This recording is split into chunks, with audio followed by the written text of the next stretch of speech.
Welcome to the Friends and Rivals podcast. Happy trails to you until we meet again. Happy trails to you. Keep smiling until then. Let's talk Devils and Islanders. Let's talk Penguins and Rangers. But let's not talk about Flyers, cause they're a bunch of fucks, which no one can deny. It's the thick-headed edition of the Friends and Rivals podcast. I'm one of your hosts, Tom Harkness. Joining me each week are Stephen Wojtowicz. Hey, this is Bill Fougere. This is Nick Lorita. Was that your thick-headed voice? That's my thick-headed voice. Wow. Sounds like Homer Simpson. Not bad. That Well makes done. sense. That makes sense. You shaved. You'd be uncanny. So in typical New Jersey Devils fashion, they have to fuck up our agenda for this evening. Yeah, We're going to have baby. a wonderful discussion about the trade deadline and the standings, and now we get to talk about the Devils. Now listen, we don't have to talk about it. We could just, hey, Wait, everyone. You we don't? fired the best coach in Devils history. Exactly what everyone thought was going to happen happened. He's gone. We can move on. What the Well, who's the interim fuck coach? took them so long? That's a great question. I mean, there's a lot of moves Fitzgerald has made this year where you're just like, or moves he hasn't made, where it's, is it inexperience as a general manager? Maybe that, not pulling the plug as early as he should have on Lindy, not taking on the salary, expecting Calgary to eat some of Markstrom's contract, not spending the money that you got long-term IR. When Dougie went down, why did you wait so long? Why didn't you make a move? There are so many questions you can ask, but the correct decision was made to show Lindy the door. He wasn't going to take this team anywhere, obviously. He totally lost the locker room, it seemed like. The guys didn't even, stand up for him when asked after the game against the Kings about him. They, chose to deflect or change the conversation as to not answer whether he's lost the room. So he gone. He gone. Travis So, Green, interim coach. Don't have much faith on him. He's the one running the power play this year, and the power play, which started out hot and then just went to shit since January because everybody knows what they're going to do. So I don't know how much faith I have in him in terms of being the kind of coach that can make changes on the fly or adjust on the fly in any given game, but we'll see. they were saying how Seth Green really took that young Vancouver It's team. Travis Green. Yeah, whatever. And now the Vancouver Canucks are a powerhouse, but he hasn't been there in 2 years? Yeah. So I don't understand why the media a season and a even half, talks right? like that. Yeah, Season and a half. season and 3/4 now. Yeah. Well, hey, good luck, bro. I'm sure Seth Green will do wonders for That's- you guys. Let's hope. Islanders All right. legend Travis Green, by the way. Yeah. Did you try to run him off the Long Island Expressway too? No, he was. I don't think he was even allowed to be on the car at that point. He was probably just on the LIRR. They threw him on there. Like, get the fuck out of here. Get on the train. In all seriousness, I any voice other than Lindy Ruff is going to That'll be be a fine. positive thing for New Jersey Devils right now. Yeah, it'll be interesting. And then in the off season, does he stick? Does he do enough to get the job, or do they have a full on coaching search to find the right voice for this team? The Gerard next Gallant's Devils available. Coach. I'm going to predict Mike Sullivan. Yeah, that's Oh. God, I hope not. I really, really hope not. God, I really hope not. Because he would make the Devils into a far better team. Yeah. Far better team. Oh God, I Billy, shut up. Don't say shit like that. Don't talk it into existence. Do not do that. Speak it into existence. It makes sense. That would have been hilarious. Gerard Gallant would have had Oh my God. an unbelievable chance to then coach the Devils this year. I would not have had that on my bingo card at all, ever. Good Lord in heaven. Who am I going to hate now? Oh, you could hate Travis besides Green. Everybody. You could hate Travis Green, please. Yeah. Like Nick said, he was an Islander. Yeah. There you go. Yeah, so is Michael Pekka, though. Now he's a Ranger. So I don't know. But oh well. I thought I was done last week with the trade deadline, but now I have to go through another 4 fucking days on Twix with all of the fucking packages that are being thrown around. I'm done. I love this time of the year for the buildup of it, but when we get here, I'm just completely done with all the nonsense that I read on a constant basis. Nobody's forcing you to read it. Why not just wait until the news comes out and go, oh, that was what? And have you be the first in our text thread to fucking break news? Are you serious? Did you really say that? Yeah. So all the listeners know I broke the Lindy Ruff news on our text thread. And that was actually because Casey told me, my son, my son told me to fill me in because he's wired into every fucking thing that happens. And usually like he tells me the news and then I look over at our text thread and then there's been like 10 texts about it already. But yeah, I got to break that one with an assist from Casey. Fucking Bill Lumberg. Unbelievable. That was actually great. I'm a little distracted. Like sorry. Yeah, well, Bill Lumberg meme with like the actual headline, like right underneath it. Just breaking news. Ruff fired, and it'd just be Lumberg's picture. Been great. Little work. I wasn't saying Bill Lumberg because of that. I was saying because Bill Lumberg scored against the Rangers. I like it as Bill. God damn it. I have to go on record and say that I don't think Alex Wenberg is worth a fucking a prospect and a first round pick. I think if they're thinking that they're going to get a first round pick for Alex Wenberg, I mean, the trade deadline should just be canceled right now and no trades are going to be made. Because if that's the going rate for a third line center, and we had this issue a couple of weeks ago when the what's his name was traded out of Montreal and he got a first round pick. I just can't believe these prices. Could you imagine what a Gensel is going to go for? I mean, I know they're I have been fantasizing about that. Yeah, I'm sure you have. But they're talking not even draft picks. They want good young prospects in return. Alex Holtz on that ping. How's Alex Holtz sound? I don't think they're better than nothing, right? I don't think Holtz on a line with Sidney Crosby, 35 goal scorer. They got that. Gunsel. Yeah, but they're not going to keep him. It would be cheaper.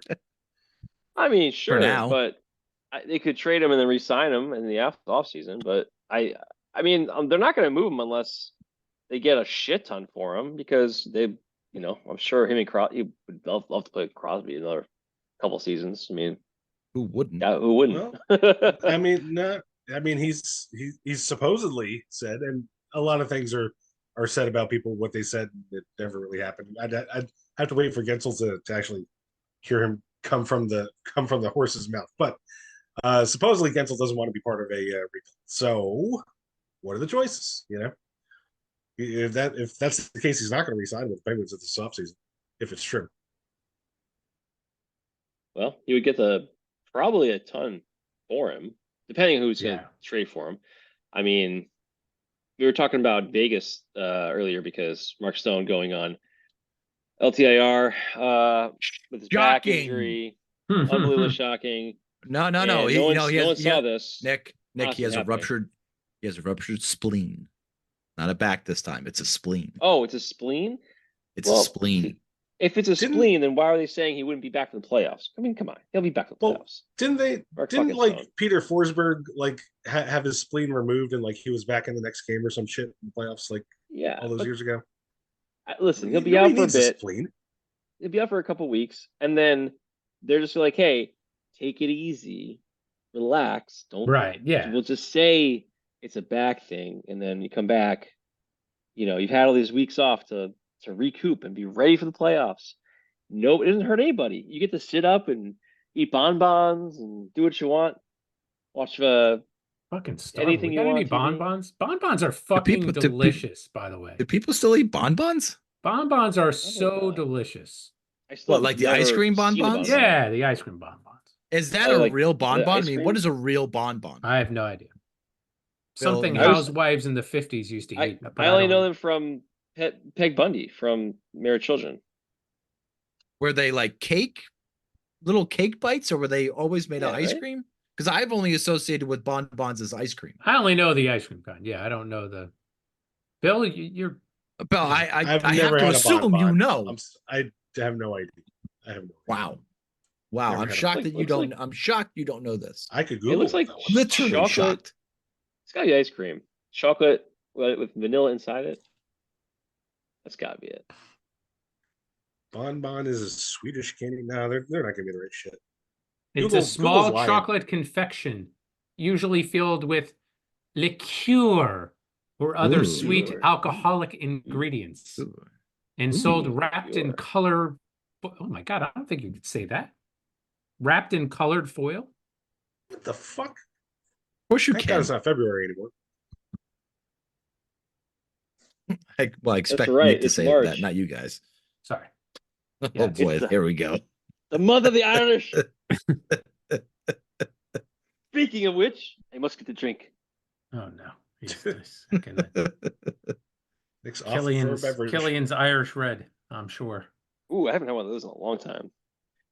Did he leave to go find something to drink? Yeah, no. Well, no, he brings he's able to communicate. I'm right fucking here. Jesus He's Christ. talking to us. I mean, we I'm just literally- don't see him on the screen. It just literally looks like a 5 feet talking away. chair at this point. It is a talking chair. But now I'm back. Oh. Back. Okay. All right, so rocks glass. So this coaching change puts the Devils back in the race? No, fuck no.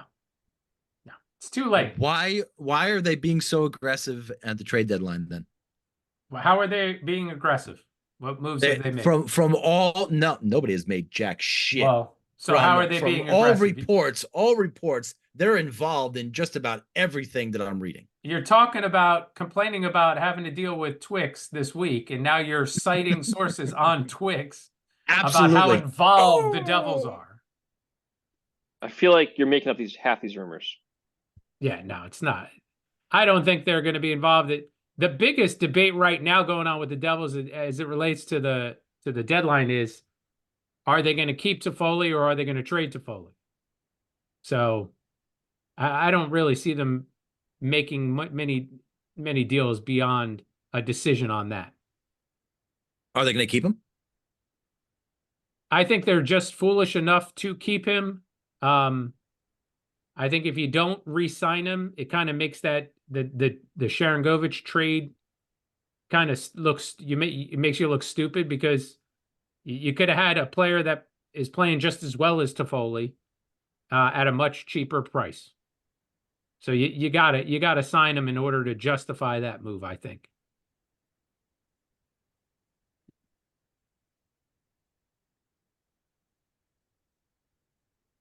The reports on the Twix, this one was legit by Butcher Gross, saying that the 16 teams for the playoffs are solidified. You buy that, or do we have any sleepers out there right now? And I'm going to give you just one example. I'm not going to use the Penguins or the Devils like I have done in the past weeks. That's a narrative that might be a little over right now. But I want to focus a little bit on the New York Islanders. And The Islanders have played 60 games. They have 2 games at hand on Philadelphia and are 5 points back. The Islanders, I think, in the next 2 weeks have an opportunity to gain some ground on the Flyers.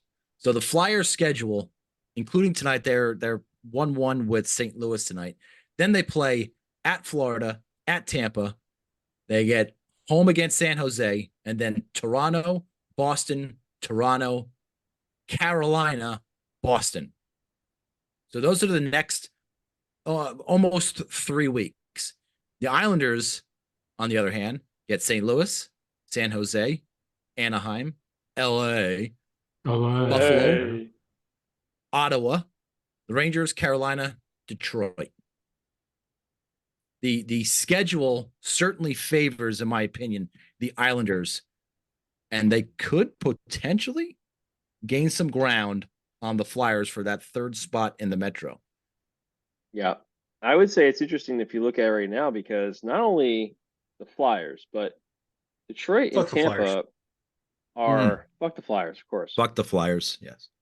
Detroit and Tampa are only at 72 points. They are only a point ahead of the Flyers. Tampa has played 1 extra game, and then over the Flyers, Detroit's played 1 less game. But in the end, they're all really the same spot. So it's not inconceivable that the Islanders, or even the combination of the Caps and the Devils, 2 of those teams could even jump up. I mean, it's really a very possible thing. I'm not saying that of the 3 teams that Capitals and Devils are, I think that they're a better chance. I mean, Devils just changed, coaches we've been talking about, but I mean, they'd have to make a move, and the team would have to just immediately click to really, take off, because they just had such a huge change in their organization. I don't think it's easy to make that change that quickly, unless like literally they just go, oh well, unless it's really the coach. If it's really the coach, we'll know very, very quickly, right? But I think it's going to take a little bit to kind of get there. I think they're going to have a hard time making up ground, and I don't know if the Capitals have it, but it's very interesting with the Isles. They're very close. They won 3 straight, and they've looked pretty strong with Waugh finally getting the team to click. I think it could happen. It could happen.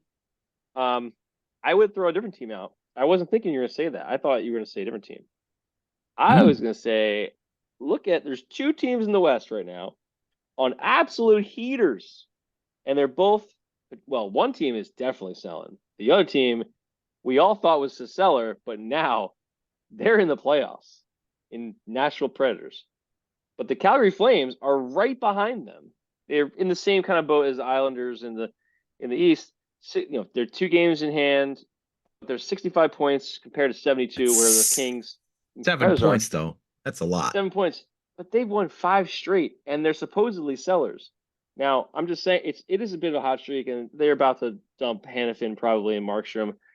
But I'm just they said they're keeping Markstrom until the summer. So I mean that could just be positioning. Who knows? But who knows? Yeah, who knows? So they're saying that until somebody goes, throws all the prospects. But yeah. I mean, these 2 teams are on fire lately, and it's just kind of wild to see these 2 teams. And I talked about Nashville previously. They're really primed for basically a rebuild, and they've been, a very young team, a lot of prospects, good prospect pool, a lot of draft picks that Trotz has been, accumulating, and we thought they'd be sellers, and they've just won 8 straight, and all of a sudden jumped into the 8th spot commandingly. So they haven't locked it up yet because they're still pretty young, but man, that's got to make them think about Saros going anywhere, or anything else they're going to do. It's a very interesting spot to be in. But 2 weeks ago, they were taking calls on Saros, and they were going to trade Tommy Novak to the Rangers. But now they re-signed Novak. They're going to keep Saros for the playoff run. So yeah, Nashville is certainly on a heater. I'm not buying Calgary though. I'm not buying them. Look, Markstrom has played amazing down this stretch. I just don't Now, think like you said, I think it's 65 all points. just I That's think it's hard. all just That's tough. posturing in terms of trying to get the best package from whoever they can get it out of. Yeah, yeah, that's possible. But everybody, the West though looks like a lot of selling teams. I mean, you look at I mean, Seattle has been obviously they've been talking about being sellers. They're not really a team that's gonna. They don't have a lot. They gotta make some moves to get position for the next couple of years. They didn't have a great expansion draft like Vegas did, but they had a lot of they played real well last year. I don't know. They played way better than I thought they'd play. I think all of us thought they'd play, but Minnesota right there with them, also sellers. The Blues, they've been talking about selling stuff. I mean, there's not if all those teams sell, including and then obviously the Flames have started to change, but the other teams are all out. There's nobody else in the West. The West is like a barren wasteland. Once you get to the ninth spot, I mean, right below them, nobody. They're all out. The East is, we'll see what the Devils and Caps do, but it's interesting. I think it's still some options though. I don't think it's set in stone like Bucci said. I would agree. But I think more in the East it's not set in stone. I think in the West it's all said and done. And I'm here to say that I have now given up on the Pittsburgh Penguins. Oh, there is no there but, after games in hand. After that road trip, it's just not going to happen. So I admit defeat, Bill. I admit defeat. Well, then I don't think on there's the other really hand, anything more to say. No, sure there is. we and yeah. So we'll just move on to the Ride the Metro. Sponsored by Rich Wholesome Nestle Quick.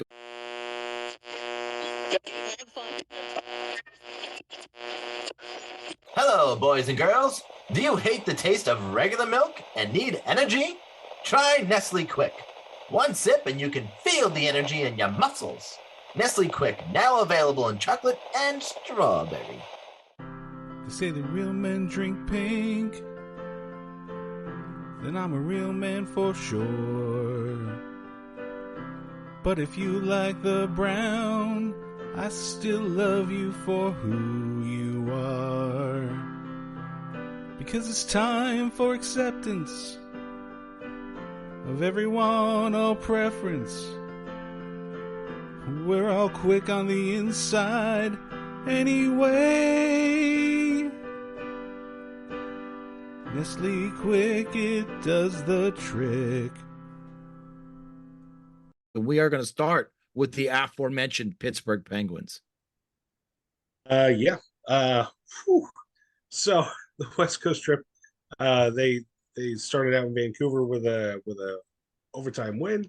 Then shut out to the Kraken. They were shut out by the Kraken, 2-0 in a game that they might have deserved a better fate. They didn't play that poorly. Then they went to Calgary, and that Calgary game was, I mean, well, I'm not going to say the final nail in the coffin because I had called that a while ago. But I think for anybody, I think for the team themselves, the belief that they had in themselves, obviously was even the team themselves gave up after the Calgary loss. It was that disastrous. Played well, 3-1 lead in the third period, which any Penguins fans knows is not going to be necessarily safe. But the game turned in like 40 seconds. Like they went on a power play, but then they gave up the power play right away with a penalty to even it up at 4-4. And Nassim Kadri just made an all-star kind of end-to-end rush. Just made the Penguins look ridiculous. Just made them look like B players out there playing against like a AAA kid. Kadri just handed Letang his jockstrap, as it were, and scored to make it a 1-goal game. Then 40 seconds later, they had it tied, and then the killer, though, the absolute killer, in late in the third period, the Penguins get another power play opportunity with a little less than I think 3 minutes left. Again, they take a penalty right away on the power play to even it up.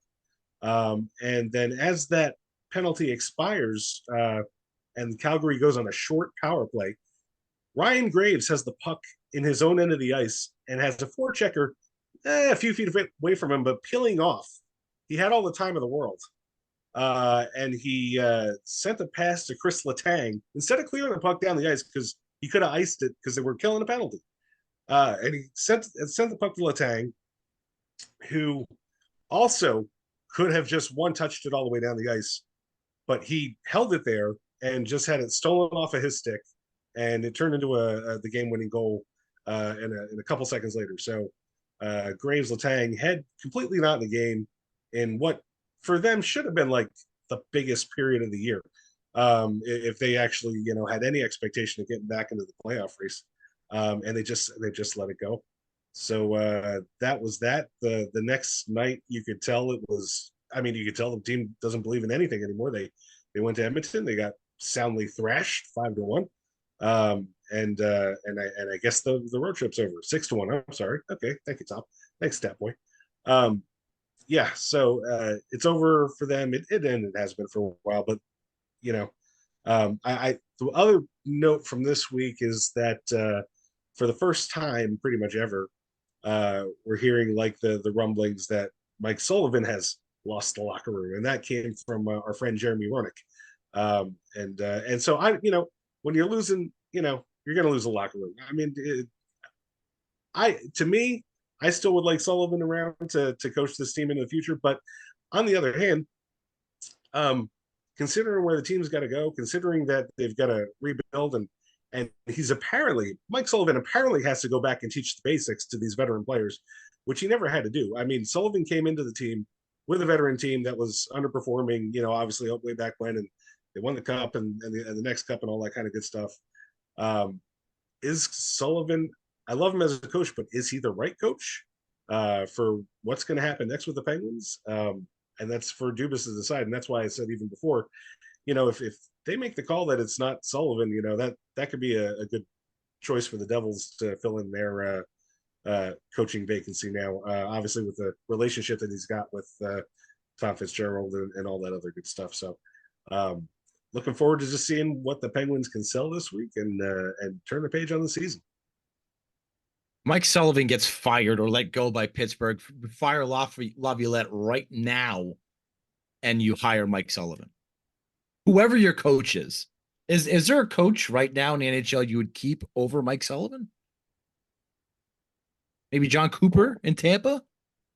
Mike's my guy. I mean, I hope he stays, but I just don't know if there's mutual interest there. That's got to be the thing. Tortorella in Philly. I mean, he's got them playing. Say what you will, he's got them playing way above their where they were supposed to be. So I would think they would want to hold on to him. It's always temporary.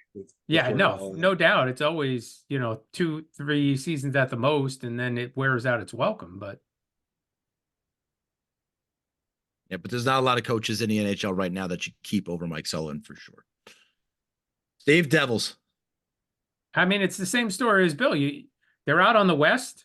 They win a game, 7-2 versus San Jose. Yeah, it was San Jose, but they put a pounding on a team they should have put a pounding on. And then you have a very winnable game against Anaheim. You give up the first goal, 44th time out of 60 games this season that they've given up the first goal. And you outshoot the Ducks 55-23. And they lost 4-3. I mean, those 55, they had 55 shots, but anybody could make those saves from how far out that they were taking them. They weren't high danger chances. Schmid pulled in the third. Dawes pulled in the third. Schmid came in, made all 9 saves. This story is really going to be known for Jack Hughes having a penalty shot with 2.1 seconds left in a 4-3 game. And he didn't even get a shot off. You've got to get a shot off anytime you have some sort of a penalty shot or a shootout chance. There's no excuse. not to get a shot off. And then 2 days later, just a demoralizing defeat at the hands of the LA Kings. They scored first. The Devils scored first, but it didn't make a difference in this one. Dawes let up 4 goals on 13 shots. There was a lot of questions as to why he was even playing. Schmidt came in, made the 9 stops against Anaheim. Why not just give him the start to wrap up the road trip? Unless he's, nursing an injury or something, he should get that start for sure. 2-5 since this, the Stadium Series game was a big. This is it. Things are turning around. Things are going our way now. We're starting to build momentum. 2-5 since the Stadium Series. Lindy's gone. Travis Green, as we mentioned, interim coach. Who knows if he'll be around after the season? Hopefully. I say hopefully, but maybe VTech comes back and he's the spark plug. Maybe he regains some of his form from last season. Because it just looks like Dawes is either getting tired because he's not used to playing this many games, or he's buckling under the pressure. Upcoming week, tomorrow, as we mentioned, against the Panthers, and then the 7th against the Blues, 9th against Carolina, and then commence back here next Monday against the New York Rangers at the world's most shittiest arena. All this coaching talk led me to a question.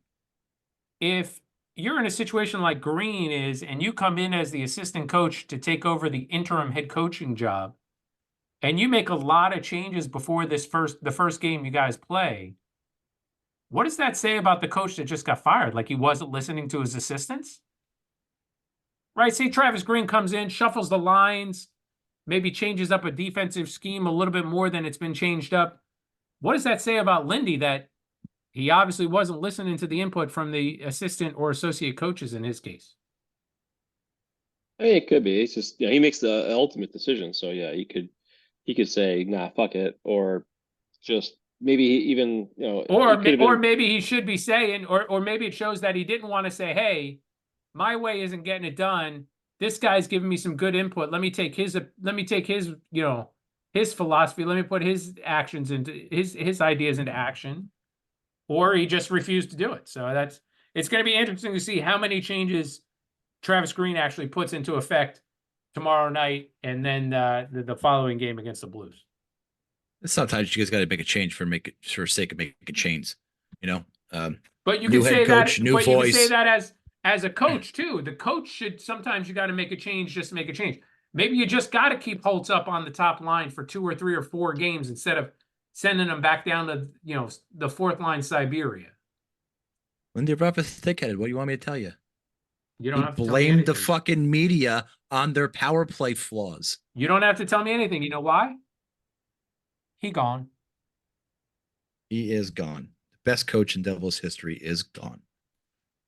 That'll bring us to your first place New York Rangers. We're going third. Yeah, and still number 1 in the standings in the Metro. Didn't have a great week. Did not have a great week. And the great week did not continue this evening. Although, listen, the last 2 games against quality opponents in Toronto and Florida, you come out with a shootout loss and a 4-2, what ultimately was a 3-2 loss to the Florida Panthers tonight, against quality opponents. But the big point here is you came on the losing end of the game against these 2 quality opponents. And it's nice when you beat up on the Devils, or you beat up on the Islanders, or you beat up on the Flyers and the Penguins. It's all great, and the Columbus Blue Jackets. But when you go into games against Toronto, who are below you in the standings, you need to beat them, even on the road in their building. They had every opportunity to beat the Toronto Maple Leafs, but they didn't.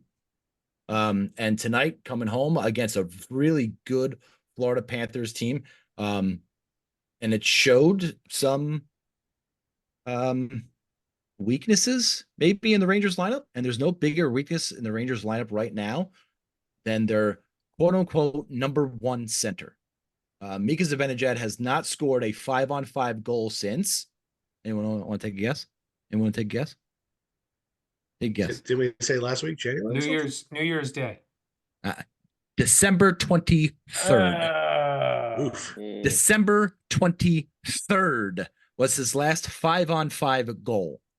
And your number one center, you cannot go through with production from your number one center like that.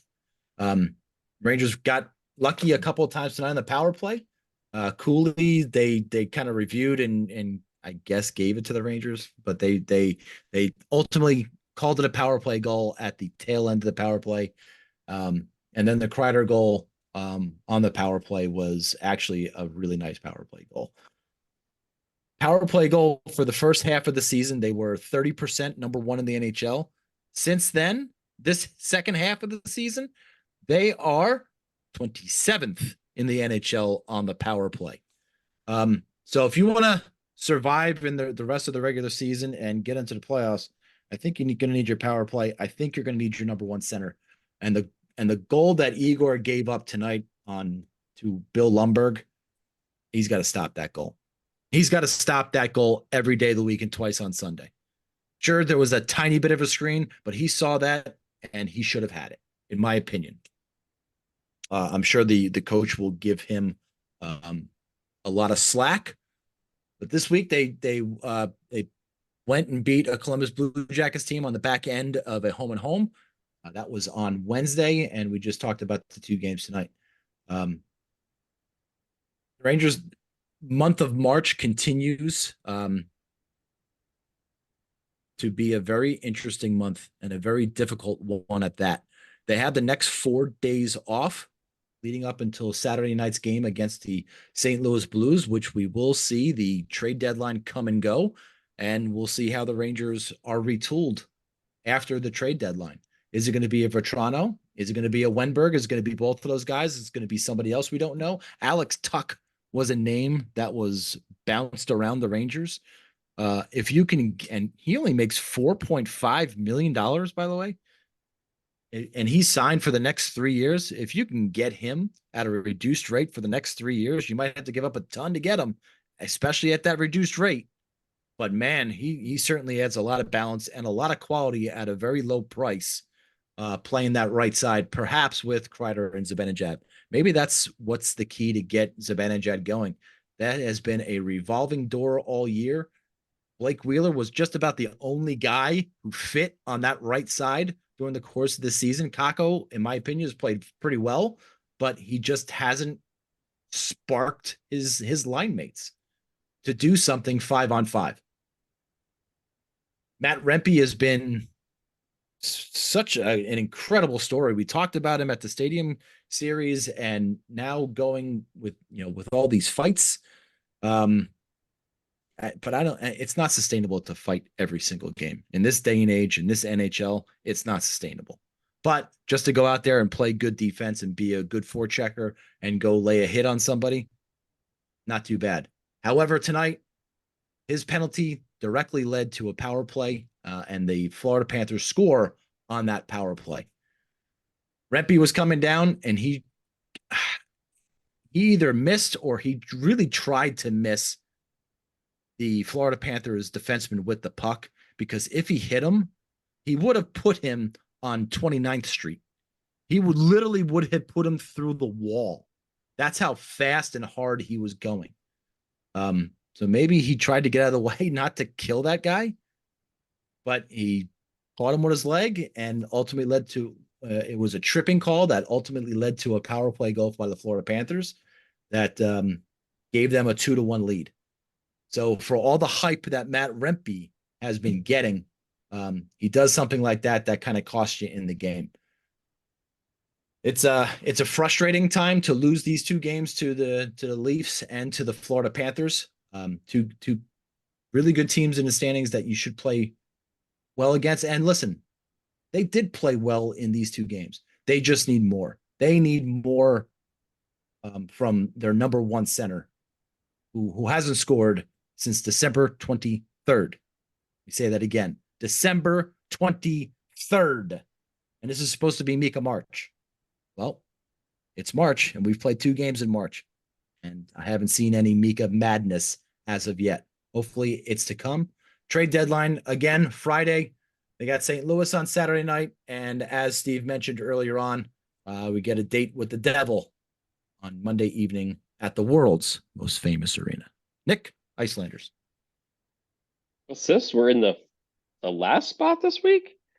I can't remember the last time Islanders were in the last spot in our rotation, riding the Metro. 2-0 this week. The big news, I think, really is, though, shaking up the lines, and pretty dramatically. And I say that because we took our number 2 center and put him on left wing on our first line and shook up the centers and made it basically Horvat, Pajot, Zizekas in the third line, and McLean as the fourth line center. And this is a pretty wild move, because it really does something that hasn't, you don't see very often. I don't know, at least I haven't seen it with Lambert the last year and a half. And that's, big changes to the lineup, not just like, we'll move like one guy around and, on the wing. We're moving centers, baby. We're moving centers to the wing. And Nelson's Broxa, he's actually plays left wing before. He's when he's played with like in I think what's it called? Say Worlds, and I think he's played in the Olympics a little bit. I want to say he played in the Olympics on the US team, but could be wrong, because I don't think they have played in the Olympics since then. But anyway, when he's playing the Worlds, he's playing left wing, and then he's a good goal scorer. And playing with Horvat and Barzal is not a bad idea, right? Why not make this a super line effectively? This helped quite a bit. He had a couple goals in the first game of the week against Detroit. It was a 5-3 win with a rarity. 59 games into the season, the Islanders get their first empty netter, which is fucking wild, but it's where we are this year.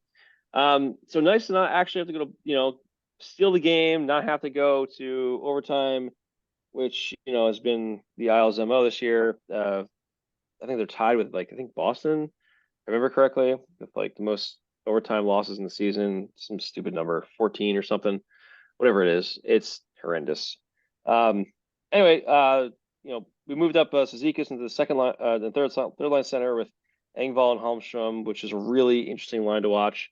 I think Holmstrom, Zizekas, and Engvall all can play a really nice defensive game. And they all played real well. Engvall is starting to turn it on, which he's been having a pretty rough season, I felt like. And it was pretty interesting to watch, because he played really well at the end of last season after we traded for him. And I was really excited to see us re-sign him. And he's had a really up and down season. Actually, not a lot of ups, mostly downs. But I think with the coach change and, kind of moving him around a little bit, I think putting him on the third line with Zizekas and Holmstrom is a great idea. Dude's got a ton of reach, and he's just really difficult to play against. I think playing with Zizekas and Holmstrom gives him a little bit of more room in the wing, and he's got some very deceptive speed. I think it's really dangerous kind of third line checking line we have going on, which also leaves McLean to slot in the fourth line center's position, which he can play. And playing with Clutterbuck and Martin is just kind of another fourth line. I mean, you don't need Zizekas in the fourth line. McLean's playing fine, and I think it was a really good smart thing to do. So then it brings us up to the next game, which was really a really interesting game to watch. Isles and Bruins on, what was this, on Saturday. Because this is Bruins are a good team, and we've had their number some games, but I mean they're a solid team. They're clearly one of the best teams in the NHL, and they've shown it all season.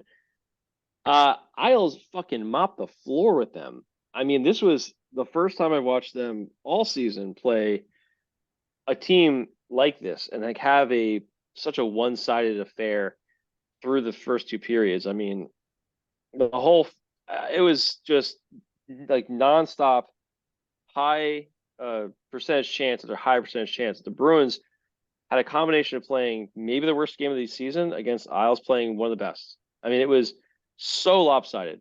And I mean, I can't even, I'm not even exaggerating. Paul Mary had a natural hat trick in the first period, which was pretty wild because, out of nowhere, Kyle Palmieri hat trick. That's pretty cool. But natural in the first period and effectively just hasn't had a hat trick in 11 years. By the way, it was a weird stat that came up. It was like the two longest longest distance between natural hat tricks. The first one, Gordie Howe, 14 years, 240 days, 44 days. Kyle Palmieri, 11 years, 4 days. Weird stat, but like, holy shit. I mean, that's a long fucking time since you had a natural. Anyway, so that was pretty awesome. He got the game going, and then he just, like I said, they just couldn't stop fucking putting points on the board, and it could have been like 8-9-0. I mean, at a certain point, it was ridiculous. So I don't know if that really says a lot to the Isles style of play like lately, or just how poorly the Bruins played. And I know the Bruins have been on a streak of just playing pretty crappy lately. But it was pretty telling when like Marchand was like screaming like a madman at the team. I think after the fourth or fifth goal, he was going like ape shit. And I mean, he fucking deserved. They didn't win a fucking battle. It was crazy. So I mean, it was great to see. This has been a really nice like turnaround to see them. This is their third straight win. As Tom was saying earlier, they got a bunch of games coming up that are not against the strongest of opponents. But it is a long week coming up. St. Louis at home on Tuesday. Tomorrow, Thursday is against the Sharks. The start of a road trip out west. We'll have the Sharks on Thursday, and then they have a back-to-back with Anaheim on Sunday, the Kings on Monday night, and then coming back to the East Coast with the Buffalo on Thursday night away as well. But even the next week is like there's at least one back-to-back game, and then like it's just every other day is another game. So it's gonna be a grueling month, but this is the time. I mean, it's the time to make the moves now. You got to do it. This has got to be a big road trip. So we have our next podcast, we'll have 1, 2, 3 games, and we'll be playing. Well, fourth one will be at the start of fucking 10:30 games, so obviously by then. But nevertheless, 3 games. 3 games. They got to get at least 6 points out of those games. Going forward, you got to be winning 2 out of 3 and making moves. And we'll see what Friday brings. I get the feeling we'll probably see something smaller. I can't imagine we're going to trade a first-round pick again. They got to keep it. They really gotta. And I don't know where you fit another player in. If you're trading for a first-round pick, I don't know who would you even be going for at that point. So it has to be a big move, and I don't see it. I really don't. I think they're probably going to make a minor move for just depth. Maybe I want to say Adam Henrique, but like just because of the Lou connection. But he'll probably go for too much. He'll probably go for like a second or first or something stupid. Who knows? So I'm not really confident in like what we'll end up having. I'm really hoping that they stay pat and kind of just, if anything, grab a defenseman, for depth. I think the team's got all the pieces. They just got to put together. I don't think you need to make more trades for shit. Not after the last 4 years of trading your first away. So maybe we'll see that happens. Maybe it'll be a couple of small moves, but I'm hoping just at most, don't trade more than a third or something for a defenseman or forward depth, because we can't really afford much more of our futures away for nothing. So that's it. Unless it's Pajot for Chikrin. Yeah, that'd be awesome. I'd do it. And now it's time for Trivia with Bill. Ugh. Now this is the wrong Bill. 5 more weeks of questions, guys. Get into that. Jesus H. Christ. Fucking groundhog. I think Billy's new segment, by the way, is going to be, are they working out or are they having sex? Huh. Billy's going to play an audio clip. Stairmasters or treadmills in here. There ain't no dumbbells. They're just my balls.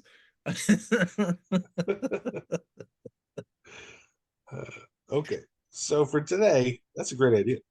Who was the only player to win the Hart Memorial Trophy as league MVP during a season that he played for 2 different teams? Two. Hi, this is Casey Kasem. American Top 40 has moved to a new time. I hope you'll join me this Saturday morning and every Saturday morning at 2. 2 different teams. And he won the Hart Trophy as league MVP. Shit. Honor. That's David. happened? No to Knicks Connor McDavid. Yes, it has happened. It's the fucking question. Of course it's happened. He wouldn't answer the question if it wasn't.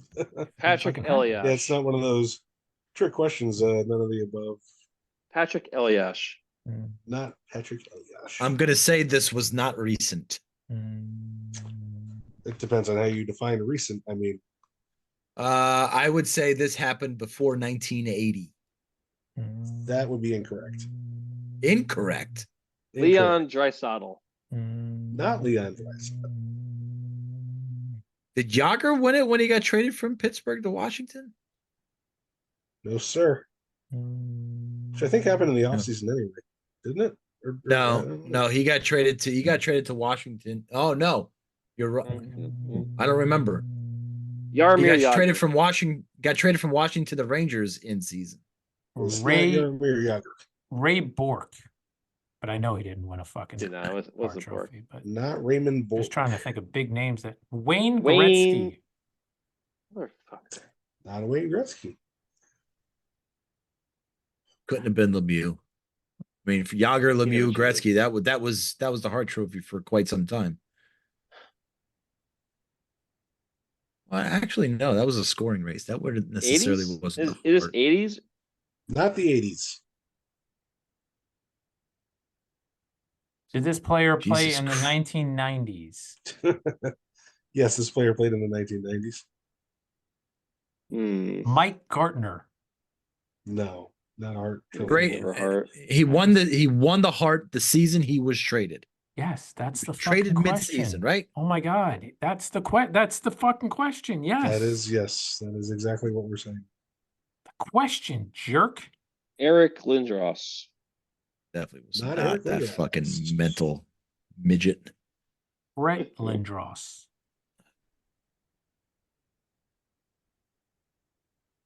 Brett Yager. Not Yager. Was not Martin. It wasn't friend of the show, Martin San Luis. No, sir.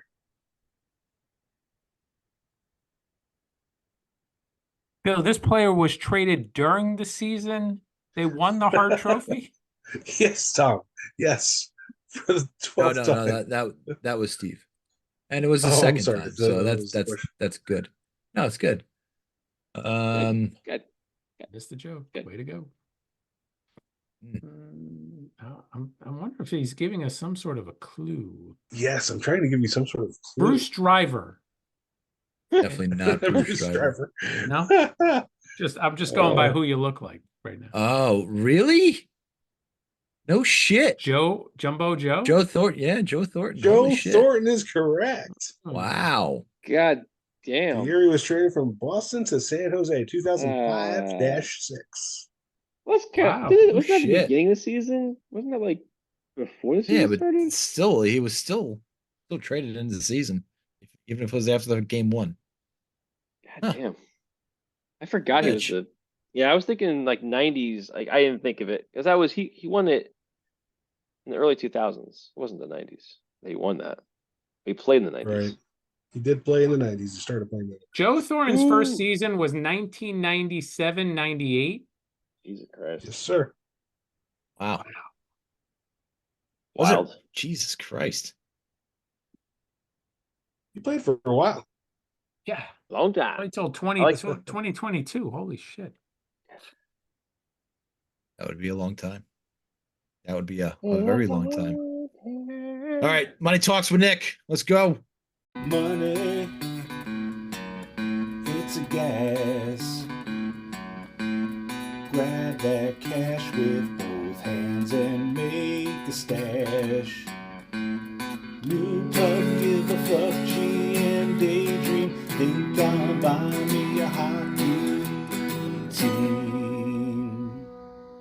trade deadline edition. Trade deadline edition. Well, I didn't go with trade deadline stuff because honestly, I don't know. It's not topical enough. Yeah, you know. Yeah. I'm going with another week, I guess in week move that happened with a young top center in the league re-signed for quite a large amount of money in Elias Pettersson of the Vancouver Canucks. Mr. Pettersson is signed, his deal next year when it kicks in will make him the 5th highest paid player in the league if everything doesn't change to next year. But we know how, some deals can go through and change it all up. Are you surprised it didn't go to $12 million? I don't think it matters. No, you're right, but I thought his cap hit would have been 12. Everybody kind of says that, and to be honest, it probably came. They probably were. I would imagine they probably looked at 12, and that was probably the number. And then they probably said, "Listen, if you can drop it, yeah, and then maybe it gives us a little extra room over time or whatever, right?" And they budged, and they were like, "Whatever." I mean, I saw a lot of that on kind of reactions to the deal, and I don't feel like it matters that much. And when we say this, 12 million, there's 3 players in the league that make 12 million a year. So let's put the context around that, right? Austin Matthews, Nathan McKinnon, Connor McDavid. Okay. Those 3 players are pretty much the 3 primo players in the league when it comes to, points, fucking anything. I mean, the only guy you could throw in that would be realistically, what's his name? Draisaitl.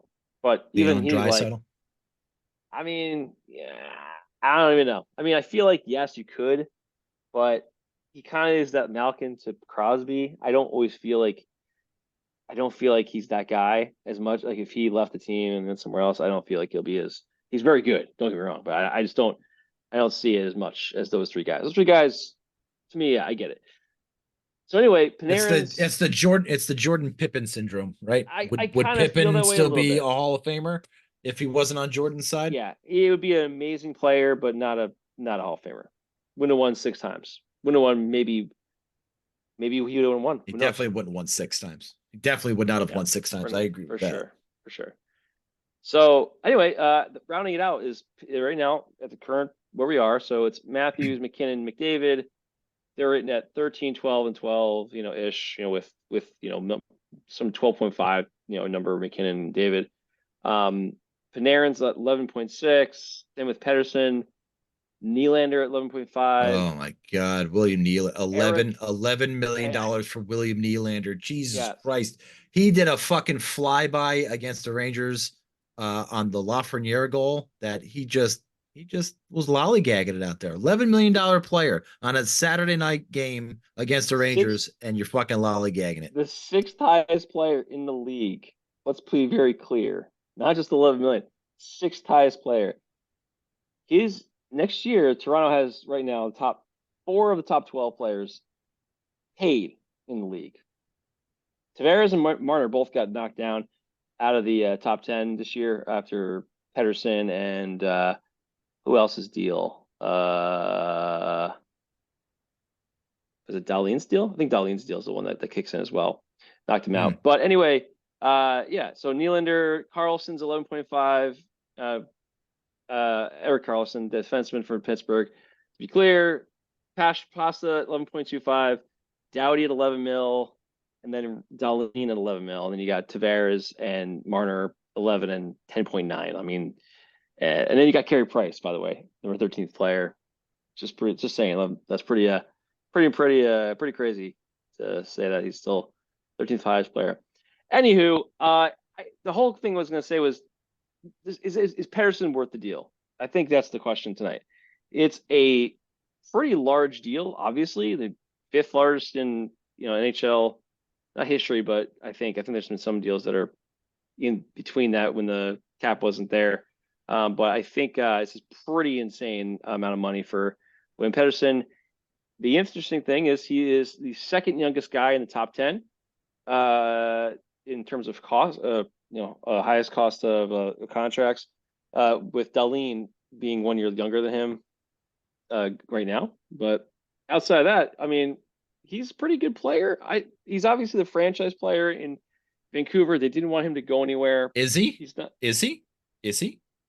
He's not. He's staying. No. But you said he's the franchise player in Vancouver. Is he? I think is Quinn he's their Hughes the franchise player. franchise? Is Quinn Hughes their franchise player? I think he's the other guy. I mean, but Pedersen's clearly the guy. Who's the? And Yeah. Luke is, Yeah, no. defensemen never get that unless you're No. Cale Makar, and even he's. But Cale got McCarr's some- not he's not the franchise McKinnon, player. Yeah. right? So No. I mean, if Cale's not, he's Yeah. right there. I mean, Quinn's right there with him. He's pretty damn close, but I mean, it's tough. So with that said, in terms of like points per game this year, I mean, Pedersen's not in the top 10. He's 14th out of, in the league, is pretty good. Not saying he's like Very respectable. not worth, very respectable. Everybody ahead of him is basically making 8 or 9 million anyway. Nobody's coming under there. It's just everybody's like the best players. He had 102. Right? He had 102 points last year. Yeah, he had a great year, and he's on pace to pretty much be around that. I think he's about 75 points and 63 played. So he's not, probably won't crack 100, but he's going to be very close. He should be in the 90s, mid-high 90s. Yeah. Yeah, he should be, and he could, if he has a nice hot streak, he gets in the hundreds. So I mean, that's pretty good. Pretty good. Not bad. But I mean, I don't know. It's an interesting thing to see. I think he's a player that benefits a lot right now from the fact that he's the right age, and they're hitting at that point where you have to hit 8-year deal, and you got to keep the guy. They don't want him going anywhere. Yeah. They haven't had. It's Vancouver. They haven't really had like signed guys long term, in a while, like this kind of guy. They signed JT Miller, and then they obviously traded Horvat to the Isles. But I mean, here's your guy. So JT Miller, Pedersen, that's your core with Luke Hughes, and I guess Thatcher Demko is goalie. Thatcher Demko, yeah. That's a pretty decent core, man. I gotta tell you. No, they gotta re-sign Luke. Pretty... Luke is it? Yeah, Quinn. No, Quinn. Sorry, Quinny. Yeah, they gotta sign. They just did. They just re-signed him. Yeah, didn't they before the season? This season. Yeah, but he's not like long term. It was long term. Because it ended any notion of him coming to New Jersey. It's only it's a 5-year deal. This is the first year, 5 years. That's what I'm saying. He's only 24, so he's the first of 5 years. He's there for 1, 2. Wait, I can't count. 4-year deal, 3 more years. Sorry, too many drinks already. 3 more years of his deal until he's UFA. So I mean, he's not super long term. He's actually listen, his agent played it right, because he's going to end his deal at 28 prime time, and he's going to be a top defenseman in the league. Yeah. He's going to sign for $1 zillion anywhere he wants. I mean, unless Vancouver decides to re-sign him, but which very well may happen. But a lot can happen in a few years. So I mean, yeah, he's part of their core, but there's only 2 guys signed outside of Quinn's extra year in past 2 years. There's nobody else. Every other player is signed only for 2 years, minus JT Miller, Elias Pettersson. Quinn's the only other guy that's got 1 more year on that deal to make it past 3 years, past 2 more years. So it's but that's a good thing for them. They have a very big open palette. They got a bunch of guys coming off this year, and then next year.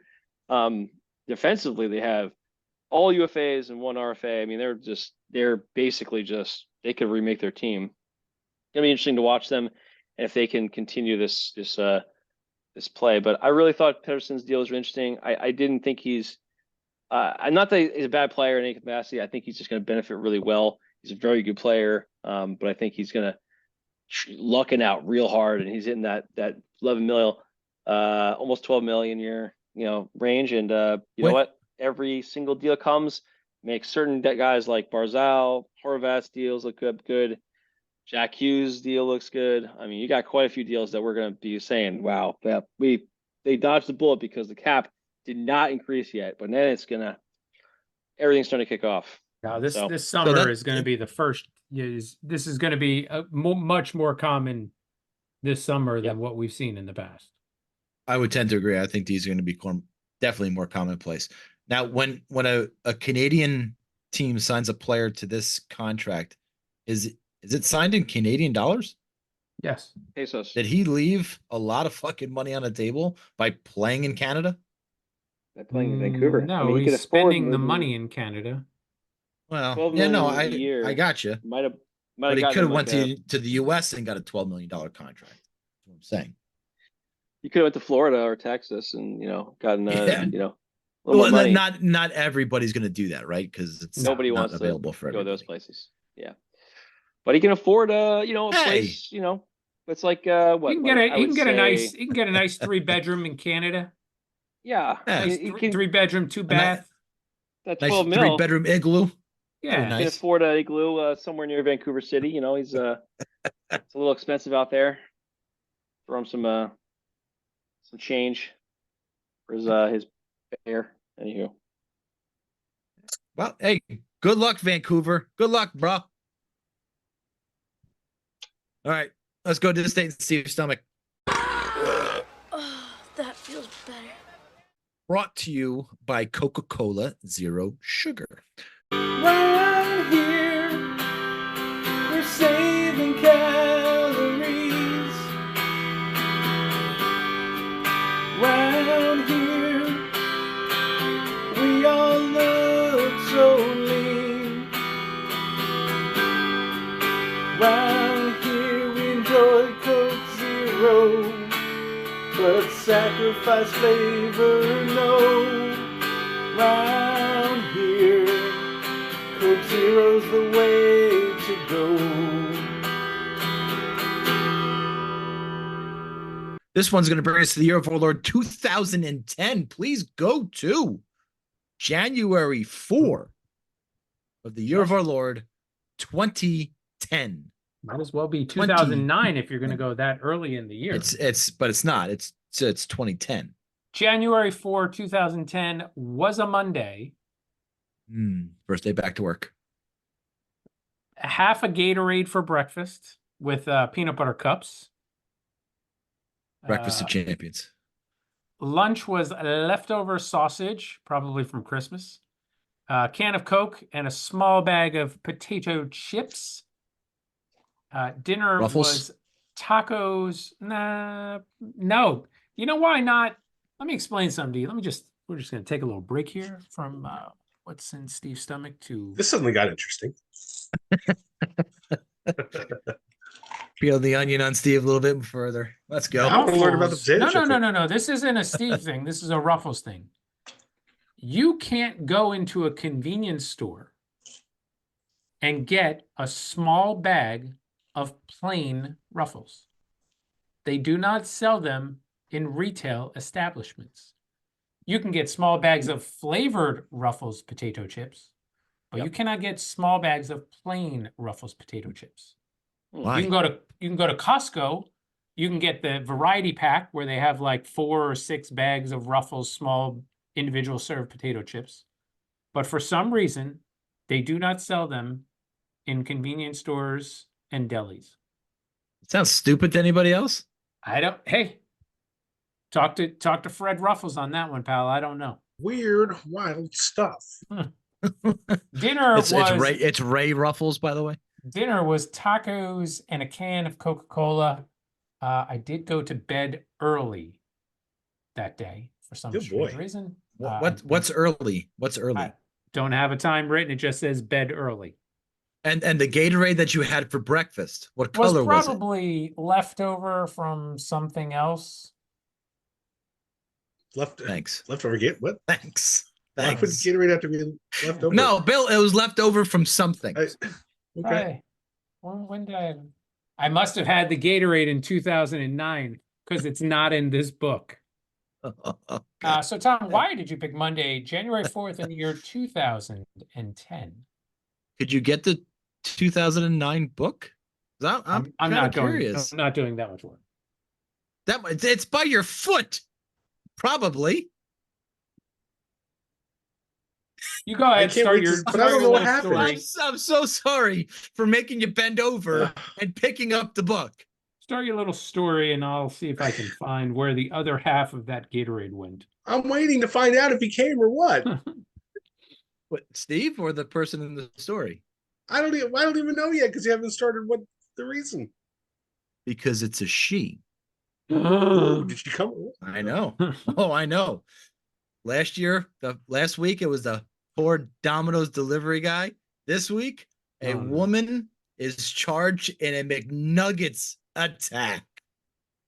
Police say an Ohio woman punched through a McDonald's drive-through window because she couldn't get her chicken McNuggets. 24-year-old Melody Duchesne has pleaded not guilty to a vandalism charge. The police were called Friday to the restaurant where she allegedly became upset because her chicken nuggets weren't available. Police say Duchesne was treated for injuries. How was she treated for injuries? Then jailed. She was released on a recognizance bond and ordered not to have contact with the restaurants. The phone number for her home address isn't listed. The manager at the McDonald's declined Monday to discuss the incident. That's a Fort Pierce, Florida woman was cited last March on a charge of misusing 911 after calling 3 times to complain about her not getting chicken McNuggets that she ordered. I don't know why they put that in the story. Wait a minute, but that's Fort Pierce, Florida, or an Ohio woman. Yeah. I guess they were citing what happened. It all ties back to Florida, always. There's a tie between Ohio and Florida, Bill. Definitely. You have to get this. And that's it. That's a terrible story. So you're saying why was she treated for injuries and then booked? McDonald's employees don't fuck around. You're not fucking with a McDonald's employee and expecting that they're not going to throw haymakers at you. Well, also, if you punched through glass, you might have, slashed something. Oh, wait. There's an update I just found on the Google. Oh. Wednesday, July 7th, 2010 is an update. Oh, hot update. We got a twofer. We got a twofer on our first Monday. Hold on. Wednesday, July 7th. July 7th, 2010. That was a Saturday. Oh, Wednesday, July 7th, 2010. Yeah. That's what I said. I thought you said 10th. Did I say 10th? I don't know. Breakfast was a can of Coke and a Twix. Lunch was a can of Coke and some Hostess cupcakes. Apparently, I was trying to eat. Jesus. Dinner, keep the weight down. Dinner was a nice pasta dinner with a can of Coca-Cola Zero. Or no, just regular Coke at that point. Right. Give us the update. So Melody Duchesne wanted chicken nuggets for her breakfast on New Year's Day. Okay, so it's New Year's Day. The story was written on the 4th. When she found out they were not on the McDonald's breakfast menu, she flew into a rage, punched through the drive-through window, and assaulted the clerk. I shot the clerk. Duchesne's raging desire for chicken nuggets has earned her 60 days in the slammer. Wow. She was sentenced today in Lucas County Common Pleas Court, Judge Linda Jennings. She also received 3 years of community control. What that is. She was sentenced after pleading no contest to 1 count of felony vandalism. Duchesne entered the drive-thru at the McDonald's at 90 Front Street in the early morning hours of January 1st, 2010, and ordered chicken McNuggets from the menu. When they told her they were not available in the morning, she reportedly flew into a rage, damaging the window, assaulting the clerk, and injuring herself. She was taken to Mercy St. Charles Hospital for treatment prior to being arrested. While at the hospital, she got chicken nuggets and came. Tom's a creep. Tom is a weirdo. Where does he come up with this shit? It's so disgusting. Oh, there you go. So I'm with Melody I'll on be this damned. one here. I thought the regular McDonald's menu was available all the time. And only no. the You've never been to a breakfast, McDonald's for breakfast. Oh no. only the Oh, no. breakfast Never, huh? menu was available for a limited amount of time. Oh no. My first job ever was at the McDonald's on Route 27 in South Edison. Really? Okay. Yes, it was. Yeah. And I would have to go there, and I worked one morning and made You changed breakfast. the sign. No, I didn't change the sign. I was actually on the grill. I was Okay. a grill guy. Okay. And all we did was make eggs and sausage patties and bacon. And So you Canadian can't bacon. go there at There 10 was no o'clock and get hamburgers a- being made, no burger. nothing. At 10:30, bang, the changeover came. We started pumping out burgers. Huh. I did not know that. I thought you could get the regular food all the time, breakfast only this time. Now, granted, All this of us was fat what, people early are shaking our 90s? head at you right now, Steve. Yeah, this is back in the day. Yeah, I think this is very cow. upsetting, Steve. How do you not know think this? I think it's like you can do it now. I think, right? I think you can get it all the time. You can Back in order the day. breakfast all breakfast day. all the time. No, but Some there's a- items, some breakfast Yeah. items, Some not items. all breakfast items. I don't know if you guys But- have noticed. But you can't go and really get a big- Big Mac at 6 in the morning, though. Not really a big breakfast guy, so that's probably why that has Yeah, escaped me all these years. or vegetables.